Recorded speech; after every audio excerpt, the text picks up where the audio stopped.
Have you ever felt like your life is a script written by someone else, and you are the reluctant actor who forgets his lines mid-performance? Have you ever caught yourself following instructions you never signed up for, applauding at the right moments, and returning home exhausted by a role that was never yours? If you are hearing these words right now, know this. It is not an accident. This moment is not random. It is an awakening call aimed squarely at you. There is an intimacy in that recognition, the peculiar, private alarm that sounds when the soul grows tired of pretending. You might not be able to name it yet. Maybe you call it boredom, burnout, midlife angst, or a nameless ache. Still, the sensation is precise and urgent. Something inside you has split from the story you have been performing. The mask that kept you safe is suddenly too tight. The props no longer fit. The applause rings hollow. That fracture is not a verdict. It is a summons. It is the first syntax of a different language speaking within you, a language your daily self cannot translate alone. If this video has arrived in your feed at this hour, when the applause has faded and the silence is heavy, it is answering that language. Not because fate is theatrical, or because the universe scripts human lives like a film. Rather, because the deepest parts of you are turning up the volume until you finally hear them. Listen closely. Your discomfort is a signal, and the time to respond is now. If this opening landed with you, please like this video, subscribe, and ring the bell so you're the first to see my next deep dive. That way, when the next step in this process of waking arrives, you won't miss it. There is a particular kind of exhaustion that looks like success on paper and emptiness in the chest. In the United States, it is so common that it feels normal. The house, the steady paycheck, the curated family photos, the calendar full of commitments. The performance is convincing. Yet beneath it is a grinding sameness, an existential erosion that wears you down one small concession at a time. Consider an American weekday. You wake, check messages, answer to productivity metrics that render you valuable or invisible by the hour. Commute, meet performance expectations, smile through polite conversations, post the edited snapshot of life, and repeat. The culture rewards measurable output and the appearance of stability. Hustle is praised and vulnerability is quietly penalized. You have been trained to equate worth with utility. At first, the rhythm feels liberating. There is comfort in achievement and safety in conformity. Over time, comfort calcifies into anesthesia. You stop asking, is this mine? This is the heart of the American paradox. The American dream promised autonomy, dignity, and the right to build a chosen life. Yet in its modern, corporate avatar, it can easily become a treadmill. Buy the house, climb the ladder, collect the credentials, and assume you will finally feel whole. But what if the ladder was leaning against someone else's wall? What if every promotion, every like, and every polite compliment were small payments towards staying in a role you accepted out of fear, duty, or the need for approval? Social media amplifies the illusion. It collapses inner complexity into curated highlights, and the constant comparison culture turns meaning into metrics. Relationships can become transactional. Intimacy is replaced by convenience. You may be connected to hundreds of people on your phone while feeling profoundly solitary at night. Therapy and self-help have become mainstream touchstones, but they are also industries with quick solutions that promise relief without asking you to excavate what is buried underneath. There's also the subtle coercion of identity, family expectations, cultural standards, political narratives, and even educational paths that frame success. These scaffolds are not malicious. They are efficient, sensible, and often loving. But efficiency is not the same as truth. You can be perfectly functional and still be living a life that was authored for you, not by you. The quiet crisis begins as a mismatch. What you do day to day is increasingly out of sync with what you feel is essential. It shows up as chronic fatigue, small bristlings of anger, a loss of appetite for things you once loved, or an increasing tendency to numb out.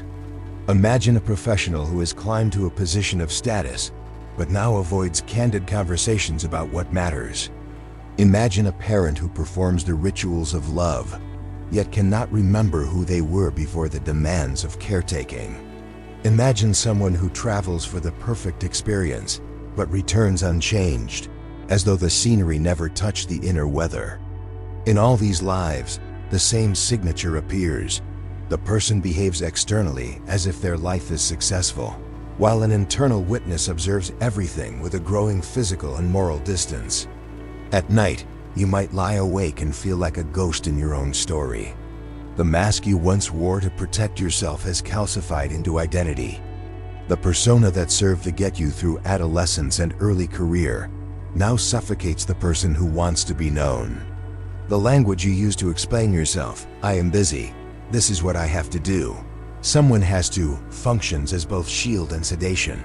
This is not failure, it is a crisis of authenticity. It is the uncomfortable algebra where duties and desires no longer balance. The modern age's solutions, productivity hacks, motivational speakers, superficial weekend retreats can offer temporary relief. They do not address the structural truth. A life lived to satisfy external metrics rather than inner directives becomes an invisible trap. If this strikes a chord, you are not alone and you are not defective. You are at the edge of recognition. This is the moment when the self stops collaborating with the script and begins to whisper of an alternative. A life chosen from the interior, rather than assembled from the exterior. That whisper is the beginning of individuation, and it will not be quieted by more efficiency or nicer distractions. It wants something else from you, a courage that may feel like a small death, to let go of roles that are convenient but empty, to risk the social comforts that sustained you, and to be willing to name what has been lost in the bargain. Carl Gustav Jung gives us language for what feels otherwise unnameable. He named the inner process you are experiencing individuation. Individuation is not a self-help slogan. It is a long obedience to the inner truth. It is the psychological pilgrimage to become whole, a process in which the fragments of your life masks, defenses, neglected longings are returned to awareness and integrated. The word suggests a paradox. To become most yourself, you must first meet everything about yourself that you have been taught to hide. Jung's concepts of persona and shadow are essential here. Persona is the social face you craft so that the world can accept you. It is adaptive, practical, and often necessary. It is why you are polite at the office, why you smile at family gatherings, and why you present a certain image on social media. Persona allows social life to function. For many, persona becomes life. The danger arises when the mask is mistaken for the face. When you treat the persona as the center of identity, the deeper, chaotic, creative, wounded parts of yourself are relegated to the dark. That darkness Jung calls the shadow. The shadow is not moral condemnation. It is the repository of what has been repressed, instincts, desires, anger, grief, and impulses that were unacceptable in the context that formed you. The shadow is as personal as your history and as collective as culture. When ignored, it exerts pressure in disguised ways, sudden outbursts, patterns of self-sabotage, addictive comfort-seeking, or repeated relational failures. The shadow is not an opponent to be destroyed, but a part to be reclaimed and integrated. Jung warned that the unconscious is not merely a dumping ground for suppressed memories. It is an intelligent, compensatory system. Until you make the unconscious conscious, it will direct your life and you will call it fate. That line is brutal because it strips away comforting narratives of luck and coincidence. What feels like destiny, one failed relationship after another, one misaligned career after another, can be the unconscious seeking balance, attempting to surface parts of us that we have exiled. To recognize your persona is to regain agency. To meet your shadow is to stop being surprised by your own choices. Individuation is not about becoming perfect. It is about enlarging the self so that it can hold contradictions, tenderness and rage, longing and discipline, vulnerability and boundary. It is the refusal of binary fixes, either light or dark, and the courageous embrace of a more complex interior landscape. Practically, this looks like an honest inquiry. You ask, what parts of my life are performative? Where am I acting out a role for approval, safety, or avoidance? Then you attend to the recurring patterns. Who triggers you? Why certain relationships replicate the same harm, and which fantasies you live by to escape the present. Therapy can be a container for this work when it goes beyond symptom management to deep exploration. Rituals, dreams, creative practice, and disciplined solitude are other pathways. Jung suggested because the unconscious communicates through symbols and images as readily as through rational language. There is a social cost to this work. Individuation pulls you away from purely collective identities that ask for conformity. It confronts you with the reality that becoming yourself may disappoint people who loved you for the version you used to be. That is not cruelty. That is the shape of maturation. Jung took seriously the ethical weight of self-knowledge. The point of individuation is not self-indulgence but responsibility. When you are integrated, you can act in the world from a fuller, less reactive place. You stop projecting your unwound wounds onto others. You stop making strangers carry your unresolved histories. Individuation is also generative. As the shadow is reclaimed, you regain lost capacities, creativity, spontaneity, deeper intimacy. The parts of you relegated to the dark often contain the seeds of vitality. The trick is to reclaim them without letting them dominate in a new way. Integration is a lifelong art, a steady middle path between repression and anarchic expression. In this light, your current rupture is not an error in your machinery. It is a summons from your unconscious to start the work Jung named. The invitation is both terrifying and clarifying. You are being asked to stop outsourcing your destiny to roles and to claim the responsibility of living a life that responds to the inner law of your soul. Suffering gets framed in our culture as a pathology to be fixed quickly. We have entire industries, pharmaceutical, therapeutic, entrepreneurial, aimed at reducing pain and optimizing performance. There's a humane and necessary side to all of this. Pain can be debilitating and deserves compassionate care. Yet there is another dimension to suffering that our instant answer culture habitually misses. Suffering as signal. What you call a crisis is sometimes the psyche's most brutal form of pedagogy. The inner system that kept you alive through adaptation now needs a new set of responses. When the old strategies stop working, the body and mind make noise. Insomnia, anxiety, a hollowing out, recurrent relationships that mimic trauma. These symptoms are not merely failures. They are thresholds demanding a qualitative response. To silence them without listening is to anesthetize the alarm and guarantee further breakdown. Jung framed suffering not as nonsense but as a message. It is the unconscious staging demonstrations for the ego to pay attention. Nietzsche, writing a century earlier, offered a companion insight. One must still have chaos in oneself to give birth to a dancing star. That chaos is not wanton destructiveness. It is the unsettlement necessary for real creativity and real rebirth. The wound ruptures the bandage of routine, and through that rupture, something long dormant can emerge. In America, the ritual responses to this dynamic are familiar. Schedule more appointments. Take a medication. Complete a course on mindfulness. Reset your routine. These can all be helpful and sometimes essential. Medication can stabilize overwhelming symptoms and create the breathing room needed to do deeper psychological work. Therapy can offer structures of insight, accountability, and integration. The problem arises when these interventions are used to return to the same life that caused the wound. Healing requires not just symptom relief, but a transformation in how you orient to yourself. Turning suffering into transformation begins with reframing.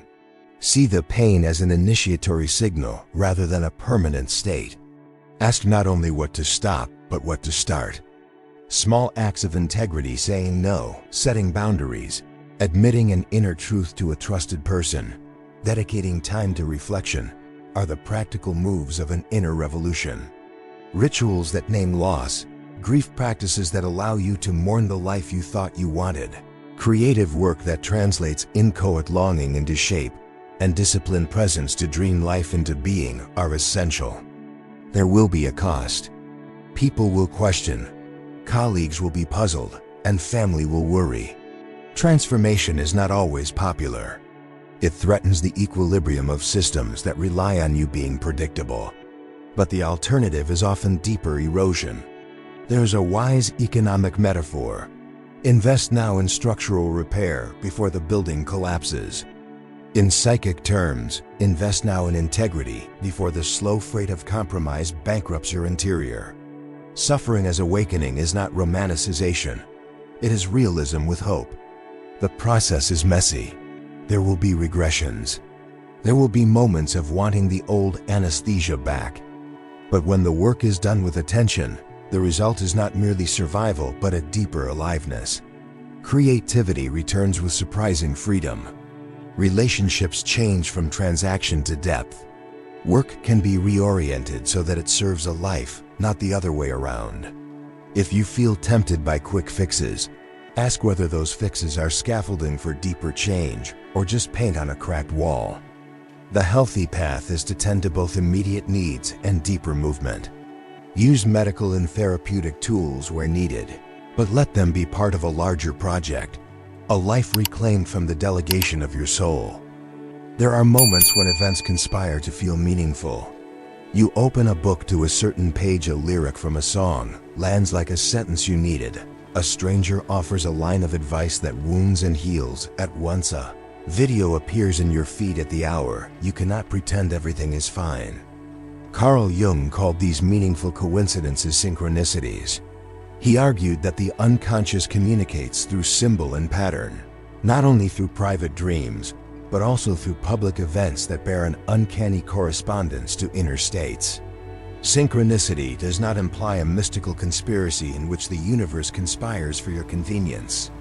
It is a psychological thesis. The inner world and the outer world can mirror each other when a threshold is near. Your unconscious organizes perception toward what it needs.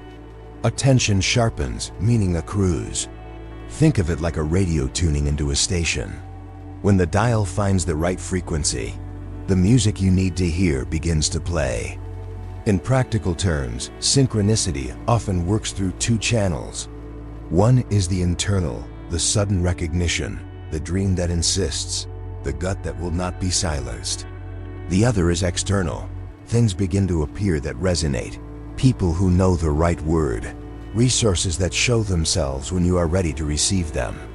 In the modern world, algorithms make this stranger and more subtle. Platforms that learn your preferences will amplify content that matches your search patterns. Yet beneath the algorithmic coincidence, there can still be a genuine symbolic intelligence at work. The curve of the feed and the architecture of the unconscious meet. When you land on a message that feels singularly addressed to you, it is not always about destiny. Often, it is about readiness. Synchronicity is less a cosmic confluence than a psychic match. The unconscious has been preparing your perception by escalating signals until you cannot ignore them. Once you pause, the door opens to a peculiar conversation between the interior and exterior. It helps to practice an interpretive mind. What forced your attention? Why did this phrase or image stop you? What pattern connects this moment to recurring themes in your life? Synchronicity asks for reflection, not passive wonder. It invites you into active responses, a journal entry, a conversation with someone who can listen, an experiment to test a hunch that keeps surfacing. There is a moral dimension to synchronicity as well. When signals arrive, they often demand action. A book that appears at the right moment, if left unread, is merely a missed opportunity. A brave conversation avoided remains a tacit surrender. Jung believed that the psyche offers not comfort, but an opportunity to grow. If the unconscious is moving toward balance, it will not simply delight. It will also push. Synchronicity often coincides with disquiet. The sign that appears is not always pleasant. It can be the news of a loss that breaks complacency or a confrontation that exposes a lie. The unconscious is not sentimental. For the American audience, this framework reframes a familiar modern experience. You have probably scrolled through content until something landed with disproportionate force. That clumsy, algorithmic moment can be treated like a random anomaly or like a signpost. Choosing the latter sets in motion a very different way of attending to life. You begin to notice other small miracles. A song lyric that illuminates a pattern, the timely arrival of a mentor, a phone call that clears a fog. Synchronicity is also a practice in humility. It suggests that you are not only a consumer of images, but a participant in a symbolic economy where attention shapes meaning. When you are ready to listen, you will be given not certainties but invitations. The work is to discern which invitations are genuine and to act with courage. There's a practical grid for testing synchronicity. First, slow down and record the moment. Second, ask what inner state the event seems to address. Third, take a concrete next step that corresponds to the insight. Write a difficult email, start a reflection practice, or end a relationship that consistently drains you. Fourth, observe the feedback. Does life rearrange? Often, once you respond to a synchronistic signal, other patterns fall into place. The unconscious tends to support corrective action. This video is framed as a synchronistic sign. That is not because it is mystical or because every moment holds destiny. It is because, at certain thresholds, the psyche uses the world as a mirror. If you felt seen while watching, it is because your inner system has reached a readiness where external clues begin to cohere into guidance. Act accordingly. Notice the small convergences, respond with integrity, keep a journal of patterns, and cultivate rituals to translate symbolic nudges into practical steps. Synchronicity will not carry you across the valley. It will point to the bridge and give you the courage if you choose to take it. Every myth has a threshold guardian. Jungian icons make this literal.